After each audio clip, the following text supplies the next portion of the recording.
So there's a few ways you can live in the land of smiles, long term. But unless you're retired or rich enough to invest and be given a golden visa, then you might struggle because not everybody is as fortunate to either be retired or rich. I mean, both would be the ideal scenario. So that means for the rest of us, there's limited ways to make sure you can stay in Thailand as a foreigner long term. And with it seemingly getting harder to enter with the stricter and more enforced rules each year that goes by, I figured I'd discuss the main 3 ways people use to stay here for a significant amount of time, starting with the first one.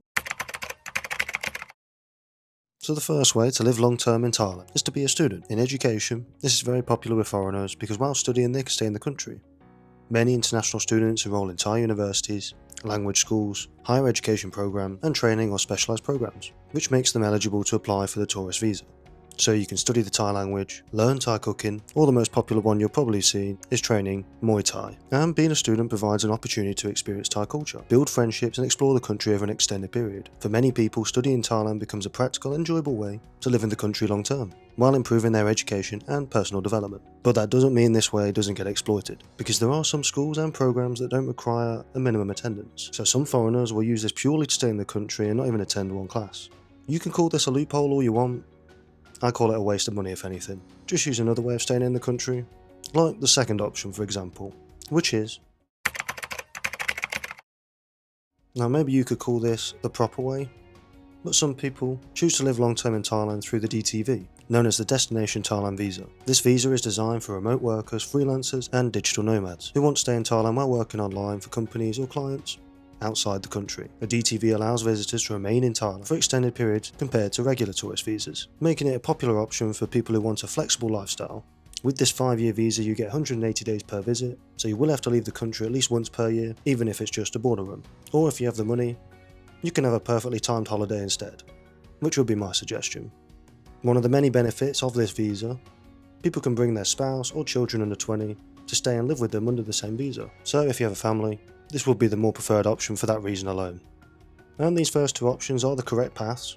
If you're doing everything the proper way, using the education visa for its actual purpose and reason like I said, and actually working remotely, and using the DTV properly, but there are other ways that are a bit riskier, such as...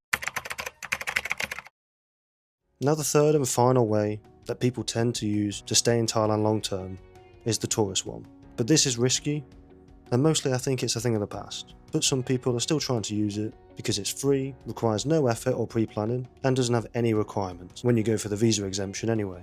So now I think that border control is enforcing the laws, purely relying on multiple entries a year on the visa exemption every time. You'd have to be one of the luckiest people alive to manage to keep getting away with that in 2026. The only way left I would guess would be classed as a tourist way, would be getting a 6-month multiple entry tourist visa, and then renewing that visa after the 6 months, to repeat for the full 12 months a year. You would have to leave the country every 90 days, so 4 times a year would either have to do border runs, or if you have the money, 4 holidays.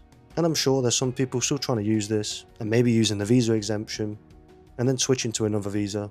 There always seems to be dodgy people trying to use what they believe to be loopholes anyway, to avoid paying for the proper visas, and also avoiding having any sort of secure future in the country, which is a big mistake. I mean, to sum up how to actually stay here long term, because the tourist option I wouldn't recommend.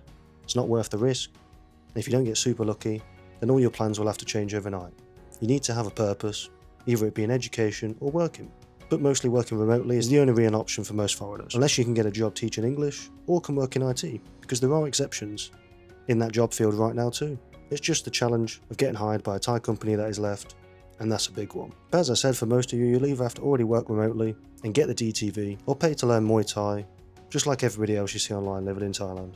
But yeah, those are the 3 ways most foreigners are staying here in Thailand long term, so I hope it helps, or at least inform you a bit more of how to stay here long term, which is good. And if you actually want to live in Thailand long term, but still don't have the confidence to make the next steps necessary to actually move, then check out my website, linked in the description below, my Move to Thailand guide, which includes everything you need to know before you move to a country in Southeast Asia. Think of it as a complete guide or manual for Thailand, when it comes to moving from what you need to do beforehand, and ending with a full move to Thailand step-by-step blueprint, keeping things easy and simple, as well as everything you'd want to know in between all that. It has answers to the Thailand life. But yeah, that's it for today's video. If you enjoyed, make sure to leave a like, and as always, I'll see you guys in the next video.